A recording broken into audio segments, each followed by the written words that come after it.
How to register your device for CWB Digital Securely. So let's get started.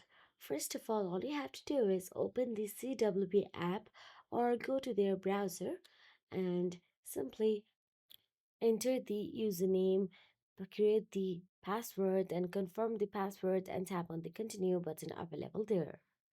Now all you have to do is enter the 6-digit code sent to your phone number that is linked with your bank account. Now all you have to do is enter that security code and tap on the continue button available there. Now tap on the proceed and enter your username and tap on the next button available there. So as you can see, we have been logged into the CWB Digital Bank account. Now you can simply add multiple authentication for your bank account and continue.